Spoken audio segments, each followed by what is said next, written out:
خدا را شکر. درود بر همه شما عزیزان. خیلی خوشحالم ولی شرایطم یکم سخته، این تو دستم اینجور باشه، اما در نهایت ما پیروزیم. آمین. قبل از اینکه شروع کنیم دعا میکنیم، هم برای شروع جلسه هم برای هدیه. خداوندا ای پدر آسمانی، شکرگزار تو هستیم برای اینکه فیض تو حقیقتا هم عجیبه هم عظیمه. شکرگزار تو هستیم برای اینکه تو به ما فرصت ها میبخشی، تو به خطاهای ما نگاه نمی‌کنی ای پدر. شکرگزار تو هستیم برای هر آن چیزی که به ما دادی و ندادی. تو رو میپرستیم خداوند. ای روح القدس، میخوام که امروز حضور تو بیشتر از هر روز دیگه اینجا احساس بشه. به نام عیسی مسیح ای روح القدس، امروز گوشهای ما رو باز کن تا از کلام تو بشنویم. امروز بر حسب نیاز عزیزانم به ما خوراک بده ای خداوند. امروز قلب‌های ما رو باز کن. امروز اجازه بده متمرکز لوگوس تو بشیم. این هدایا رو به حضور تو میارم خداوند. میخوام که تو از آسمان برکت بدی به این هدایا و هر آن جایی که خواست و اراده تو هست خداوند خرج بشه. در نام عیسی مسیح ای روح القدس، جلسه رو به دستای تو میسپاریم و آمین. آمین. آمین. خدا شکر.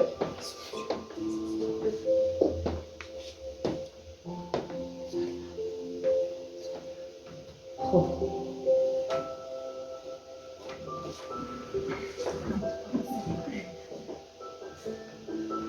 داشتم میگشتم که در مورد بخشیدن، بخشش یه فیلم پیدا کنم. خیلی گشتم، خیلی جستجو کردم ولی چیزی پیدا نکردم. یه فیلمی بود مال ایران بود که خیلی دلخراش بود، خیلی، یعنی واقعا فکر نمی‌کنم کسی تحمل نگاه کردن این فیلمو داشت. برای همین ترجیح دادم که پخش نکنم، بیام براتون تعریف کنم.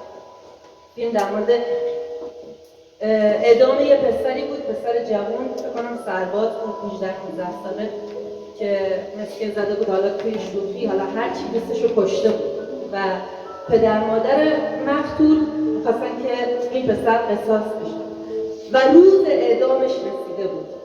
روزی که پسر رو داشتن می‌بردن که تناب دار بندازن گردنش و یه آخوند داشت همراهی میرفت که حالا اشهدش رو بگه که اینو بفرستن بالا.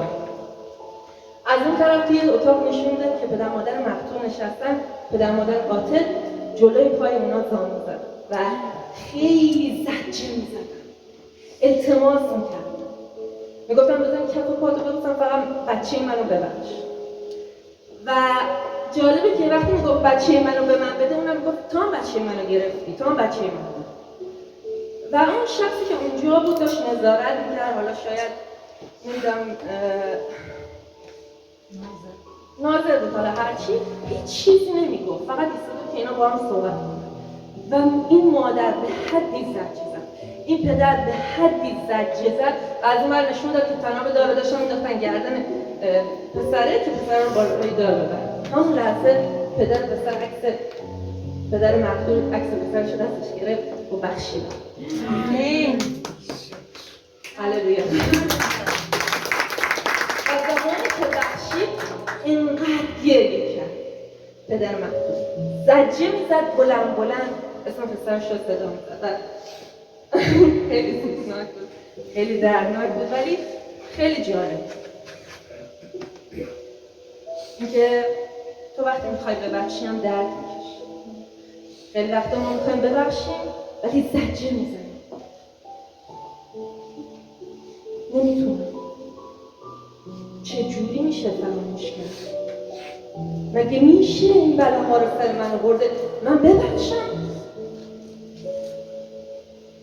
پدر بلند گریه میکرد، میگفت بخشیدم. همسرش میگفت عیب نداره، اشکال نداره، خوب کردی بخشید. امروز خدا میخواد که قلب‌های زخمی رو شفا بده. امروز خدا میخواد یه قلبی تازه به ما بده. آمین. میخوای دریافت کنیم؟ هر کس گوش داره بشنوه. یه فیلم هست که زیاد دلخراش نیست، براتون گذاشتم که ببینیم با هم دیگه.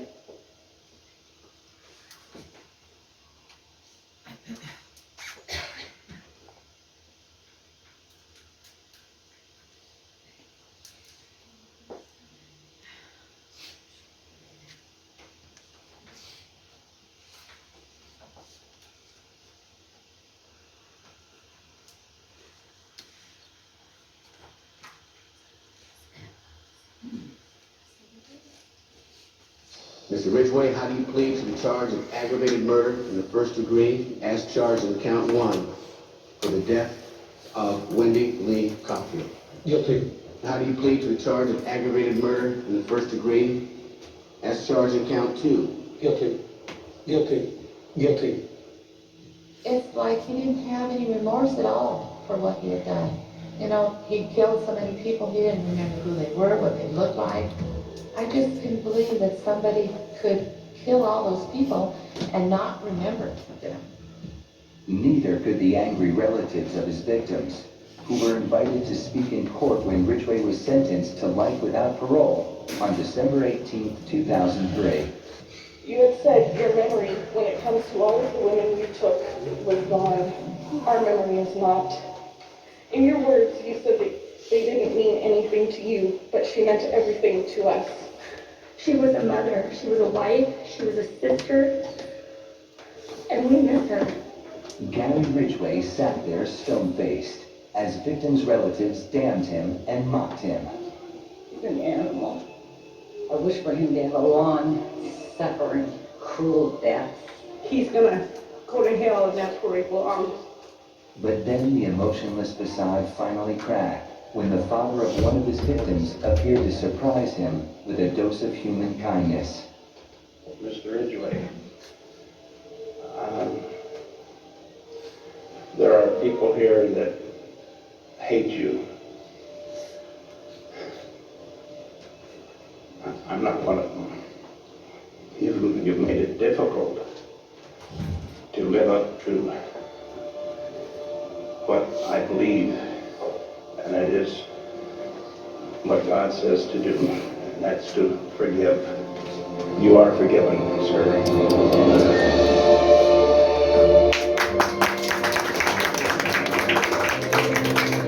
قدرت محبت تا زمانی که فحش شنید، لعنت شنید، نفرینش کردن، هیچ احساس ندامتی نداشت. به محضی که محبت شد شکست، فرو ریخت.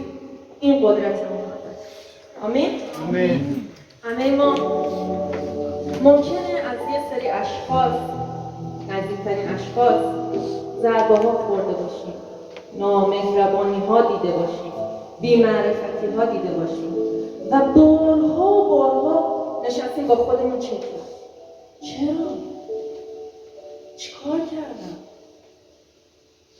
من که کلی وقت گذاشتم، من که خوراک دادم، من آب دادم، جا دادم، چیکار کردم؟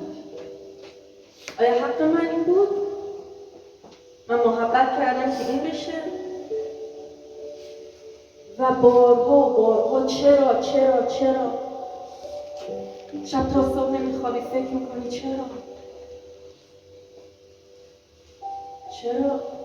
حقش نیست، نمیبخشه و مدام حس انتقام تو زندگی یه جا تلافی میکنه، یه جایی من ضربه‌مو به این زدم. یادتونه عیسی چند بار خوراک داد؟ یادتونه؟ چند بار معجزه کرد، شفا داد؟ میخوام متی باب 14 از آیه 14 براتون بخونم. میگه چون عیسی از قایق پیاده شد، جمعیتی بیشمار دید و دلش بر حال آنان به رحم آمد. بیمارانشان را شفا بخشید. وقتی دلت بسوزه، اون موقع است که دعا میکنی. وقتی دلت بسوزه، میگه عیسی دلش سوخت. بارها و بارها میگه عیسی مردم رو دید دلش سوخت. یه تفاوتی باید بین ما باشه با مردم دنیا، درسته؟ به زبان آسونه. من میگم ببخشید. خب به زبان آسونه، ولی تو باید یه تفاوتی با مردم دنیا داشته باشی. رو پیشونی تو ننوشته مسیحی، از رفتار توی که مردم میفهمن تو مسیحی. آمین. تو داری شبیه کی میشی؟ تو فرزند کی هستی؟ میگه دلش بر حال آنان به رحم آمده، بیمارانشان را شفا بخشید. نزدیک غروب شاگردان نزدش آمدن گفتن اینجا مکانی است دور افتاده، دیر وقت است. مردم رو روانه کن تا به روستاها برن برای خودشون غذا بخرن. عیسی به اونا میگه نیازی نیست مردم برن، بازم دلست. این همه مردم برن کجا؟ بگو جمع بشن یه جا، بگو بشینن، من بهشون خسته نشن. حالا میام یکم جلوتر. این من میخوام فقط 2 تا مثال براتون بزنم. باب 15 آیه 29 میگه حالا یه روز دیگه عیسی از آنجا عزیمت کرد و کنار دریاچه جلیل را پیموده به کوهسار رسید و در آنجا بنشست. جماعتی بزرگ نزد او آمدند و با خود لنگان، کوران، مفلوجان، گنگان و بیماران دیگر را آورد. چند هزار؟ 4,000. دور قبل چند هزار؟ 5,000. در شگفت شده خدای اسرائیل مردم چون دیدن که گنگان سخن میگویند عیسی شفا بخشید. گنگان سخن میگویند، مفلوجان تندرست شدن، لنگان راه میرن، کوران بینا شدن. در شگفت شده خدای اسرائیل را تنجیح کرد. عیسی شاگردان خود را فرا خواند و گفت دلم بر حال این مردم میسوزد. یه عده آدم دنبال عیسی عذاب میکنن، شفا بدن و مدام دنبال عیسی. تعلیماتش هم میشنیدن، پای موعظه‌هاش میشنیدن، برکاتش هم میگرفتن. حالا یکم میایم جلوتر، متی باب 27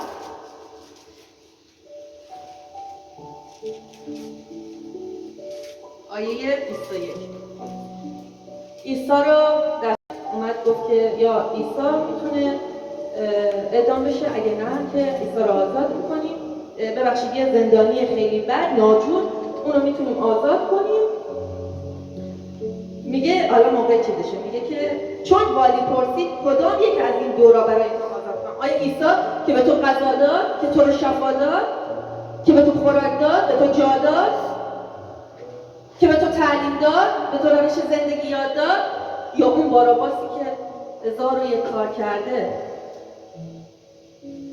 کیا؟ همون 5,000 نفر، همون 4,000 نفری که با عیسی بودن. میگه چی؟ میگه کدام یک از این دو را برایتان آزاد کنم؟ پاسخ دادم باراباس را. پیلاطوس پرسید پس با عیسی معروف به مسیح چه کنم؟ همگی گفتن بر صلیبش کن. ما نمیدونیم. هر کدوم از ما الان میگیم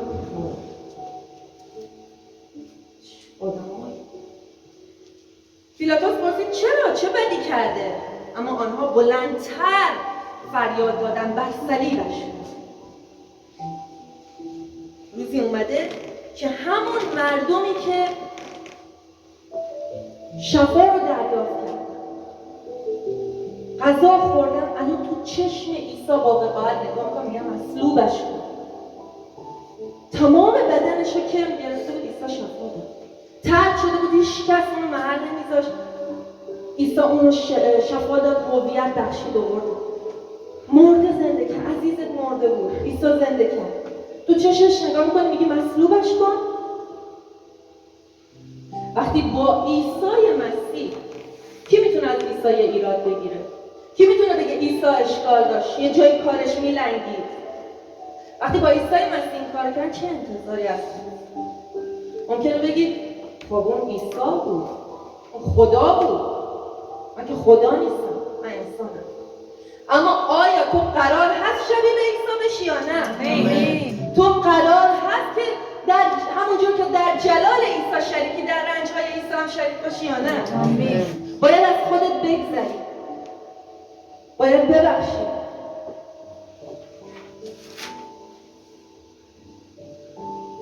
برای شبیه شدن به عیسی باید بها بدی، باید قربانی بدی. وقتی که احساس نبخشیدن وجود تو رو میگیره، بخشیدن خودش به تنهایی وقتی میاد 1001 چیز دیگه هم با خودش میاد. خیلی از روانشناسا الان میگن که وقتی یکی یه دردی داره پیدا نمیکنه میگن این از روانه و وقتی میگردی ریشش میبینی از نبخشیدنه. وقتی تو نبخشی قلبت پر میشه از کینه، نفرت، غم، اندوه، افسردگی، فکر خودکشی. به نظرتون آیا توی این قلبی که اینقدر تاریکه، اینقدر تلخیه، روح القدس میتونه کار کنه؟ آیا جایی هست که روح القدس کار کنه؟ آیا گوشای تو میشنوه که صدای روح القدس رو بشنوی که به تو بگه ببخش؟ بارم این لیاقت نداشت که ببخش. من که این همه بهش خوبی کردم، حقش نیست ببخش. چند از این فکر کن؟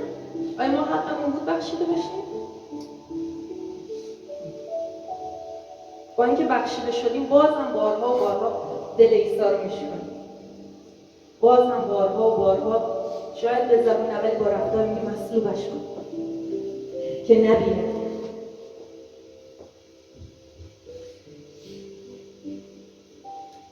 وقتی که میخوای ببخشی خیلی درد داره.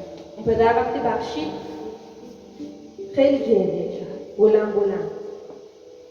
میخوای ببخشی خیلی درد داره. چطور ببخشم؟ چطور میتونم ببخشم؟ اما یادت باشه تو کی هست. چیستی خودت رو بدون.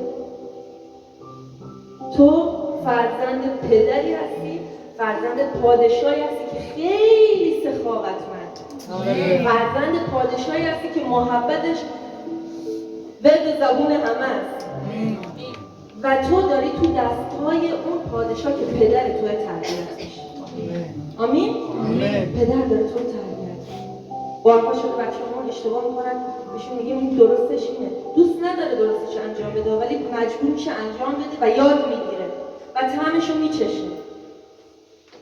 پس توی دستای خدا اجازه بده که خدا تو رو تربیت کنه. خیانت کردم به عیسی کردم. ازت دزدی کردم، از عیسی کردم. آبروتو بردم، به تهمت زدم، به عیسی تهمت زدم، آبروشو بردم. میگه وقتی روی صلیب بود عریانش کردم، هیچ لباسی تن عیسی نبود. فکر کنید بی آبروش کردم. اما چی گفت پدر؟ بگید نمیدونم. این قلبی که از روی سوختن میاد وقتی دلت بسوزه. پس همون عیسایی که قرار تو شبیهش بشی میگه پدر اینها رو ببخش. اما عیسایی که قرار تو شبیهش بشی فحش شنید، خیانت دید، دزدی کردن ازش، بی‌آبروش کردن، اما بخشید. سالها پیش به یه سمینار رفته بودم که استاد اونجا داشت تعریف می‌کرد. میگفت که توی کنفرانسی بودن اونا. یه دختری بوده همیشه پایان جلسه وقتی میگفتن که کی میخواد دعا بشه، اون دختر از اون گفت میشه برای من دعا کنی، میشه برای من دعا کنی. هی می‌آوردنش جلو و این نمیگفت، فقط دعا می‌کرد. دوباره فردا و فردا هر روز این فهمیده میشه برای من دعا کنی و موضوع نمیداد. این استاد میگه یه شب من ساعت 11 شب اینجوریا بوده میام که برم آب بخورم، میبینم که توی اتاق سمینار صدای زمزمه میاد، اینجوری یک نگاه داره حرف میزنه. میگه وقتی رفتم نگاه کردم، حالا روی همچین سنی بوده، یه همون دختری اون گوشه نشسته زانوهاشو بغل کرده گریه میکنه و انگار داره درد دل میکنه. همینجور میگه وقتی من اینو دیدم گفتم که میخوای دعا کنی با هم؟ فقط گفتم چطور ببخشم؟ میشه به من یاد بدی؟ من تمام کودکی نابود شد. من تمام نوجوانی فنا رفت. میشه به من یاد بدی؟ میگه من دست گذاشتم دعا کردم، جور که داشتم دعا میکردم یهو این دختر بلند شد شروع کرد رقصیدن. میگفت یه جوری میرقصه انگار دستش تو دست یکی و داره میرقصه. و چنان در خودش غرق بود میگفت من فقط این سیما رو جمع می‌کردم که این نیفته. حدود 1 ساعت شد و این دختر سرود میخوند، نه سرود پرستشیایی که شنیده، سرودایی که داشت از قلبش میاد و میخوند. میگفت وقتی که از به حال خودش برگشت گفت بخشیدم. میگفت از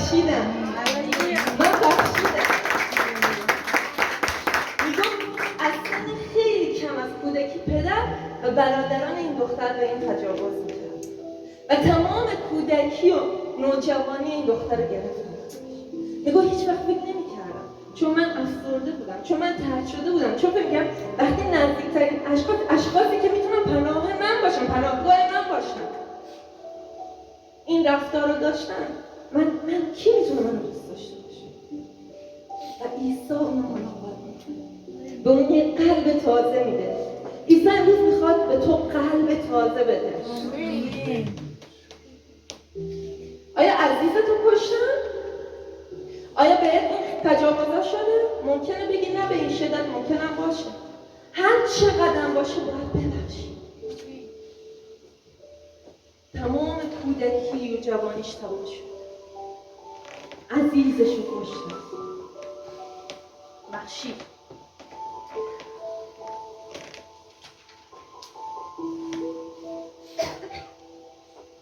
میخوام یه صحنه رو بهتون نشون بدم که وقتی نمیبخشی چه اتفاقی میفته.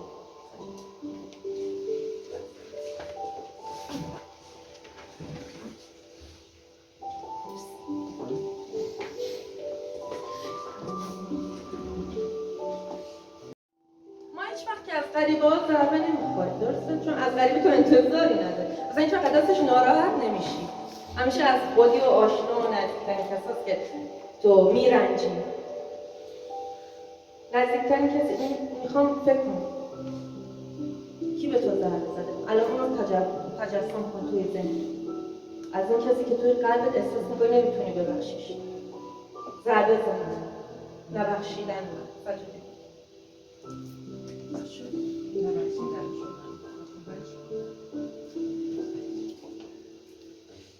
بعد از اینکه نبخشیدن، اون احساس نبخشیدن در قلبت اومد، اولین چیزی که در تو شکل میگیره دشمنی.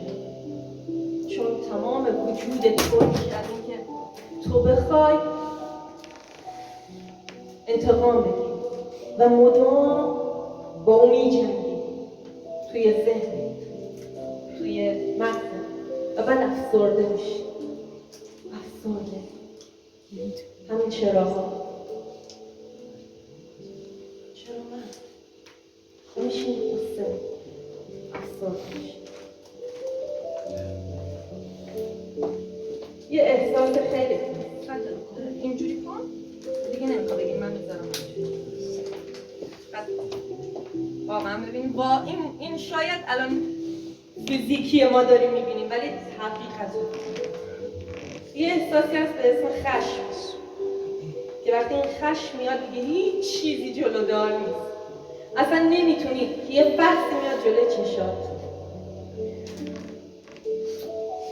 غم میاد با نبخشید، غمگین میشی. بچه لطفا گوش بدین، متمرکز بشین. غم میاد، غمگین میشی. اینا همه از عوارض نبخشیدن. و بعد رنجش توی قلبت. اینا هر کدوم یه تیکه تاریکی توی قلبت. رنجش داری و کینه میگیری. کینه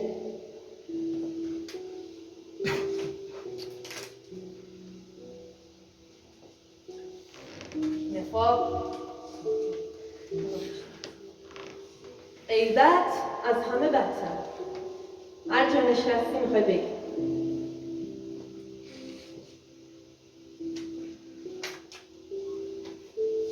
و باورهای دروغ شیطان. این وسط شیطان کار نمیشینه، مدام به تو دروغ میگه. ببین از اولم نقشه بود اصلا به تو نزدیک شد. ببین اینم مادر، اینم پدر، اینم خواهر، اینم دوست. سجاد تو چرا میتونی در روز، هفته ها دوام بیاری این بار همیشه با تو باشه. نیم ساعت، یه ساعت، هر چقدر مسافر باشه دستت از جون میره. حالا فکر کن تو با همه اینا قرار راه بری، بشینی، غذا بخوری، آب بخوری، حرف بزنی، چهره شاد و بشاش داشته باشی و از همه مهمتر خدا رو پرستش کنی. چطور میتونی آزادانه خدا رو پرستش کنی؟ میتونی دستتو بگیری بالا خدا رو پرستش کنی؟ نمیتونی. تو این همه بار داری، یه نبخشیدن قلبت اینجوری میشه. الان تمام فکر و تمرکز سجاد اینه که اینا رو بذار تمام راحت بشه، یه فکری بالا اینا کنه. چطور میتونه صدای بربادوسو بشنوه؟ چون تمام فکرش الان اینا نیفتن. میخوای مثل یه بچه هم ازش مراقبت کنی چون عصبانی هستی. و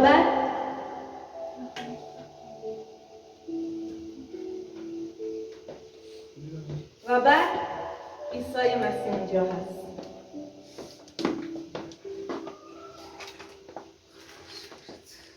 عیسی مسیح اینجا هست و میخواد که تو بارها تو به او بگی. آمین. هللویا.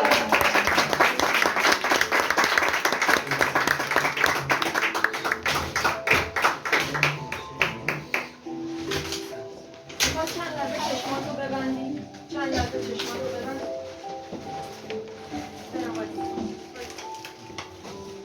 چند لحظه چشماتو ببند. چند لحظه چشماتون رو ببندیم عزیزان در حضور خدا. الان اون اشخاص از بربادوس بخواین که توی ذهنتون بیاره. الان این حسایی که داری از بربادوس بخوای که به تو نشون بده. بگو خدایا من نمیتونم، من توانا نیستم، اما تو قادر مطلق، تو توانایی، تو به من قوت بده. ای روح قدس به من قوت بده امروز ببخشم. نمیخوام در قلبم نفرت باشه، نمیخوام در قلبم خشم باشه، نمیخوام در قلبم کینه باشه. میخوام تو باشی. هیچ چیزی ارزش اینو نداره که رابطه ای تو با روح قدس خراب بشه. هیچ چیزی ای خداوند. هللویا. هللویا. حالا اتفاقی که میفته، عیسی اینا رو از تو انقدر دور میکنه. اینا رو انقدر از تو دور میکنه که اصلا فکرش هم نمی‌کنی. مزمور 103 میگه خداوند عدل و انصاف را برای همه مظلومان به جا می‌آورد. او راه‌های خود را به موسی آموخت و اعمال خویش را به بنی اسرائیل. یهوه رحیم و فیاض است، دیر خشم و آکنده از محبت، تا ابد محاکمه نخواهد کرد و همیشه بغض نخواهد داشت. او با ما مطابق گناهانمان رفتار نمی‌کند و به ما بر حسب تقصیراتمان سزا نمی‌دهد. زیرا اندازه‌ای که آسمان از زمین فراتر است، به همین اندازه نیز محبت خدا فراتر. به همان اندازه که مشرق از مغرب دور است، به همان اندازه نیز نافرمانی‌های ما را از ما دارد. پدر به فکر اینه که تو عذاب نکشی. تو آروم باش. تو فکر نکن. تو حسرت نخور. تو غصه نخور. تو آروم باش. من برای تو می‌جنگم. من برای تو می‌جنگم. تو فقط غصه نخور.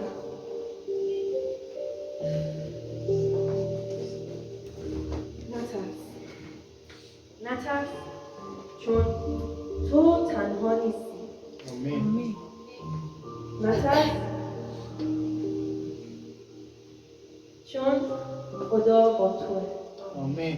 نترس، چون عیسی همیشه همراه توه. آمین. میخوام چند لحظه برای خودتون در حضور خدا هم اجازه بدید که با روح قدس ملاقاتی داشته باشید. میخوام که در درونت داری نسبت به اون اشخاص به خدا بگی